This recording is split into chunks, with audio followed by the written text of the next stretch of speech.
Yuk, dukung UFIT TV dengan belanja di UFIT Store. www.ufitstore.com. Assalamualaikum warahmatullahi wabarakatuh. Alhamdulillah, kita berjumpa lagi dalam rubrik konsultasi syariah bersama Ustadz Ami Nurbait. Baik, kita akan membacakan pertanyaan pertama. Assalamualaikum Ustadz. Waalaikumsalam warahmatullahi. Pertanyaannya, saya sering bepergian jauh. Bagaimana cara sholat jamak qasornya? Demikian. Alhamdulillah wassalatu wassalamu ala Rasulillah wa ala alihi wa sahbihi wa mawalah. Wa asyhadu an la ilaha illallah wahdahu la syarikalah wa asyhadu anna Muhammadan abduhu wa rasuluh. Adanya jamak qasar menunjukkan bahasanya Allah Subhanahu wa taala memberikan keringanan yang sangat besar bagi kaum muslimin, terutama ketika mereka berupaya untuk menjaga sholat 5 waktu. Dan di situ ada dua hal yang perlu kita bedakan, ada jamak, ada qasar. Ini bukan satu kesatuan, sehingga bukan syarat jamak harus qasar dan sebaliknya qasar harus jamak. Tapi ini dua aturan yang berbeda. Apa itu jamak? Jamak pengertiannya adalah menggabungkan dua waktu sholat yang memungkinkan untuk digabungkan. Dan hanya ada dua waktu yang boleh digabungkan, zuhur dengan asar, maghrib dengan isya. Sedangkan subuh tidak bisa digabungkan. Subuh tidak bisa digabungkan dengan isya atau digabungkan dengan zuhur. Kalau dia digabungkan dengan isya berarti sholat subuh sebelum waktu. Kalau digabungkan dengan zuhur berarti sholat subuh setelah waktu, sehingga dia sholat sendirian. Sementara qasar pengertiannya adalah memendekkan sholat rubaiyah yang jumlahnya 4 rakaat. Hanya sholat rubaiyah yang jumlahnya 4 rakaat dipendekkan sehingga dikerjakan hanya tinggal 2 rakaat. Karena itu ketika ada orang yang melakukan sholat jamak qasar, berarti dia mengerjakan sholat 4 rakaat menjadi 2 rakaat dan digabungkan antara zuhur dengan asar atau maghrib dengan isya. Dari pengertian ini, maka yang tidak bisa diqasar ada 2 sholat. Pertama sholat subuh dan yang kedua sholat maghrib. Karena dia tidak bisa diparuh. Kalau sholat subuh tidak mungkin orang sholat 1 rakaat. Karena jika itu terjadi dia sholat witir. Sehingga dia harus tetap 2 rakaat. Sementara untuk sholat maghrib tidak mungkin bisa diparuh. Karena nggak ada istilah 1,5 rakaat. Sementara maghrib 3 rakaat. Sehingga yang bisa diqasar hanya 3. Zuhur, asar, dan isya. Selain itu tidak bisa. Saya pernah menyaksikan ada orang yang salah paham dalam masalah memahami qasar. Ketika dia sholat di terminal begitu, dia sholat jamak qasar maghrib dengan isya. Ketika dia sholat maghrib, dia sholat 2 rakaat. Pada saat kami ingatkan, Pak ini kurang 1 rakaat, dia bilang saya qasar. Dan qasar harus 2 rakaat. Menurut dia maghrib juga harus diqasar, padahal itu termasuk kesalahan. Kemudian apa dalil atau kapan seorang disyariatkan untuk melakukan jamak dan seorang disyariatkan untuk melakukan qasar? Ada batasan yang perlu Anda perhatikan, karena ini 2 aturan yang berbeda, maka masing-masing memiliki batasan yang berbeda. Untuk qasar yang perlu kita tanamkan adalah qasar sama dengan safar. Qasar sama dengan safar. Artinya kalau orang mau qasar, maka syaratnya 1, dia harus musafir. Kalau dia bukan musafir, maka dia belum boleh qasar. Sekalipun dia sangat capek, sangat lelah, bahkan meskipun dia sakit, kepalanya pusing, tidak bisa sholat lama misalnya, tapi dia tidak musafir, ketika sholat zuhur tetap wajib 4. Ketika sholat asar tetap wajib 4. Demikian pula ketika sholat isya, tidak boleh qasar di situ. Ketika dalam perjalanan atau sudah sampai? Yang jelas dia harus dalam kondisi safar. Nanti kita akan jelaskan kapan batasan orang bisa disebut musafir. Maka di sini yang perlu kita perhatikan adalah qasar sama dengan safar. Kalau Anda musafir, silahkan qasar. Tapi kalau Anda tidak musafir, maka Anda tidak boleh qasar. Apa dalilnya? Dalilnya adalah keterangan dari sahabat Ibnu Umar radhiyallahu anhuma. Beliau pernah mengatakan, sahibtu Rasulullah sallallahu alaihi wasallam fakana la yazidu ala rak'ataini fi safari wa Abu Bakrin wa Umar wa Utsman kadzalik radhiyallahu taala anhum. Kata Ibnu Umar, aku pernah bersama Rasulullah SAW dan beliau tidak lebih melakukan salat tidak lebih dari 2 rakaat ketika beliau sedang safar. Dalam arti salat yang 4 rakaat dikerjakan hanya 2 rakaat ketika safar. Demikian pula Abu Bakar, Umar dan Utsman. Kadzalika beliau melakukan yang sama ketika safar. Ini dalil bahasanya pada waktu orang yang safar dia diperbolehkan untuk qashar, dan qashar sama dengan safar. Kemudian yang kedua yaitu jamak. Batasan dari jamak adalah jamak sama dengan butuh. Jamak sama dengan butuh.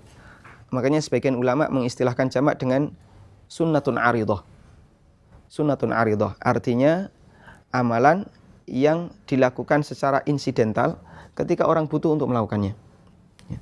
Kenapa jamak hanya boleh dilakukan ketika butuh? Karena pada hakikatnya salat itu dikerjakan tepat waktu. Dan Allah Subhanahu wa taala mensyariatkan salat dan Allah memberikan batas waktunya masing-masing. Kata Allah Subhanahu wa taala, inna salata kanat 'alal mu'minina kitaban mauquta. Bahasanya salat adalah kewajiban bagi kaum yang beriman, kitaban mauquta, kewajiban yang sudah dibatasi waktunya. Sebagaimana orang tidak sah salat sebelum waktu, orang juga tidak sah salat setelah waktu. Sementara jamak sifatnya pengecualian. Dia menggabungkan 2 waktu salat dalam waktu yang bersamaan. Bisa dilakukan sebelum waktu di salat yang pertama, sehingga salat yang kedua dilakukan sebelum waktu, atau bisa dilakukan di salat yang kedua sehingga salat yang pertama dilakukan setelah waktu. Kalau dalam istilah itu takhir sama salat. Bisa dilakukan takdim, ditaruh di awal waktu, atau bisa ditakhir, ditaruh di akhir waktu, dan dua-duanya boleh. Kembali kepada kebutuhan. Siapa yang butuh jamak, silahkan jamak. Sehingga siapa yang tidak butuh jamak, dia tidak boleh jamak. Karena itu jamak tidak identik dengan safar. Bolehkah orang yang tidak safar melakukan jamak? Boleh, silahkan. Selama dia butuh. Sebagaimana orang yang safar juga boleh melakukan jamak ketika dia butuh. Bahkan ketika musafir, dia tidak butuh jamak, maka dia tidak boleh jamak. Dia harus tetap melaksanakan sholat tepat pada waktunya. Misalnya, ada seorang musafir yang singgah. Sebagaimana musafir boleh jamak ketika dia butuh, dan sebaliknya musafir juga tidak boleh jamak ketika dia tidak butuh. Misalnya musafir yang singgah di sebuah tempat, atau dia menginap di tempat saudaranya, atau di hotel. Sementara di situ kondisinya longgar, dia tidak mendesak, waktunya lapang, maka dia bisa melakukan sholat 5 waktu tepat waktu. Setiap adzan dia nganggur, dia kosong. Dalam kondisi ini dia tidak boleh untuk melakukan jamak. Kalau qashar dia boleh. Sehingga belum tentu antara qashar dan jamak digabung. Tapi kalau musafir itu betul-betul butuh jamak, misalnya dia dalam perjalanan, kalau dia harus tepat waktu akan kerepotan. Karena dia mungkin masih di jalan, nanti nggak bisa mampir masjid, atau nggak dapat air wudhu, maka dia boleh jamak. Dan di saat yang sama dia qashar. Pada kesempatan itulah dia menggabungkan kedua-duanya, jamak sekaligus qashar. Ini batasan yang perlu kita perhatikan. Sekarang mungkin Anda akan bertanya, apa dalil kalau jamak itu harus sesuai kebutuhan? Dalilnya adalah pernyataan Ibnu Abbas radhiyallahu anhuma dalam hadis yang diriwayatkan oleh Muslim. Beliau pernah mengatakan, jama'a Rasulullah sallallahu alaihi wasallam baina adh-dhuhri wal 'ashri wal maghribi wal 'isya bil madinati min ghairi khaufin wala matar. Rawahu Muslim. Kata Ibnu Abbas, Rasulullah sallallahu alaihi wasallam menjama' antara zuhur dan asar, maghrib dengan isya di Madinah. Berarti beliau tidak sedang safar. Beliau lakukan itu di Madinah bersama para sahabatnya. Min ghairi khaufin wala matar. Bukan karena alasan takut, bukan karena alasan suasana genting, misalnya ada orang dari luar yang mau menyerang, wala matar, dan bukan juga karena alasan hujan. Ketika Ibnu Abbas ditanya, kenapa Rasulullah SAW melakukan itu? Kata Ibnu Abbas, kaila yuharrija ummatahu. Karena beliau tidak ingin memberatkan umatnya. Berarti ini dalil latar belakang kenapa Nabi SAW melakukan jamak di Madinah adalah karena beliau ada sebab, butuh beliau, yaitu tidak ingin memberatkan umatnya. Karena itu dalam masalah jamak ketika orang butuh silahkan, sekalipun dia tidak sedang safar. Misalnya ada orang yang sedang sakit, ya, ada orang yang sedang sakit, kemudian dia butuh untuk istirahat lebih panjang, akhirnya dia sholat maghrib sekaligus jamak dengan isya, terus dia tidur, mungkin sampai subuh dia baru bangun.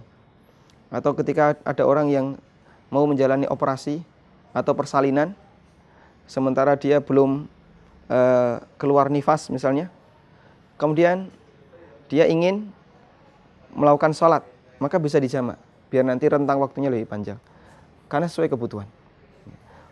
Kemudian apa batasan musafir? Jadi musafir, ulama berbeda pendapat tentang batasannya, dan kita gunakan pendapat jumhur ulama. Jumhur ulama mengatakan batasan safar adalah ketika orang sudah melakukan perjalanan dalam jarak sejauh 4 barid. 4 barid itu kalau kemudian dikonversi dengan ukuran di zaman kita kurang lebih 80 kilo. Ketika seorang sudah melakukan perjalanan sejauh 80 kilo, maka dia sudah berstatus sebagai musafir. Dan pada saat dia sudah keluar dari kampungnya, sudah keluar dari negerinya, maka dia sudah boleh qashar. Sebagaimana Nabi SAW melakukan qashar di Dzulhulaifah ketika beliau menuju Mekah. Kata Anas bin Malik radhiyallahu anhu dalam hadis riwayat Bukhari Muslim, "Shalla Nabi SAW bil Madinati arba'an wa bidil khulaifati rak'atain." Kata Anas bin Malik, Rasulullah SAW di Madinah beliau sholat 4 rakaat. Kemudian beliau sholat di Dzulhulaifah 2 rakaat. Kenapa di Dzulhulaifah beliau sudah sholat 2 rakaat? Artinya sudah qashar. Karena jarak atau karena ketika beliau sudah di Dzulhulaifah, beliau sudah keluar dari Madinah. Padahal jarak antara Dzulhulaifah dengan Madinah masih sangat dekat, kurang lebih 10 kilo. Atau mungkin lebih sedikit. Hanya sejarah itu Nabi SAW sudah qashar. Berarti beliau sudah status sebagai musafir. Maka orang misalnya keluar dari Jogja dan sudah meninggalkan seluruh kampung Jogja, bagian dari Jogja, meskipun jaraknya masih dekat dengan batas kota Jogja. Kalau Prambanan, dia masih masuk wilayah Jogja. Kalau masih sekitar Klaten, masih masuk wilayah Jogja. Misalnya dia sudah agak ke timur, mungkin mendekati Solo, ya, maka dia sudah boleh melakukan qashar ketika dia mau melakukan perjalanan jauh sejarak 80 kilo. Misalnya dia mau ke Sragen, ya, ke arah timur, ke arah Sragen, atau ke arah Surabaya, keluar dari Jogja, dia sudah boleh untuk melakukan qashar. Wallahu ta'ala alam.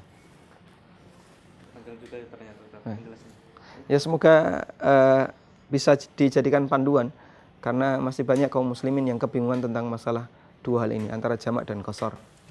Terima kasih Ustadz atas jawabannya. Demikian pemirsa, jawaban Ustadz Ami tentang permasalahan jamak qashar. Mudah-mudahan kita bisa mengambil manfaat. Kurang lebihnya mohon maaf. Wassalamualaikum warahmatullahi wabarakatuh.